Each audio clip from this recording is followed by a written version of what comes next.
Date আপনাদেরকে পরে জানিয়ে দেবো, সম্ভাবনা আছে এই মাসেই আসবে, এই মাসেই ওনারা আসার সম্ভাবনা আছে। আরেকটি বিষয় জানার সেটা হচ্ছে যে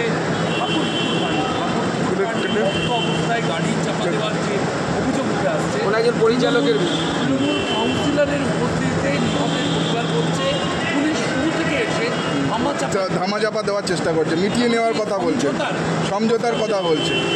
দেখুন পুলিশ, পশ্চিমবঙ্গ পুলিশ তো এখন দালালে পরিণত হয়েছে, পুলিশ তো আর নেই, দালালি করা তাদের কাজ। ওখান থেকেও কিছু কাটমানি খাবে, 5% হয়তো নিয়ে নেবে, পরিবারকে কিছু দেবে, নেতা যারা এতে অভিযুক্ত তাদের কাছ থেকে কিছু টাকা নিয়ে নেবে। পুলিশের দিয়ে পারছে না, ওরাও কী করবে, এই দালালি করে চলতে হচ্ছে।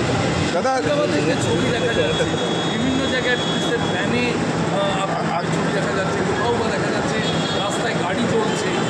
সিএ আন্দোলনে একবার দেখা গিয়েছে, 2021 সালেও 2022 সালে একটি আন্দোলন দেখা গিয়েছে, এবং তারপর এই যে বারবার বাংলায় একটা বিশেষভাবে দেখা যাচ্ছে গাড়ি তুলছে, কখনো সংবিধান নিয়ে কটূক্তি হচ্ছে।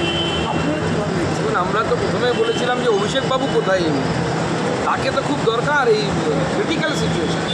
উনি নিদান দিয়েছিলেন পুলিশের উপর এই ধরনের অত্যাচার হলে অন্যকে গুলি চালাবে, তাও আবার যেখানে না এইখানে এতগুলো গাড়ি পুড়লো। ওনার বন্ধুকে কি হয়েছে? ওনার বন্ধুকে কি মরিচে ধরে দিয়ে গেছে, রাস্টিং হয়ে গেছে, বন্দুক চলছে না?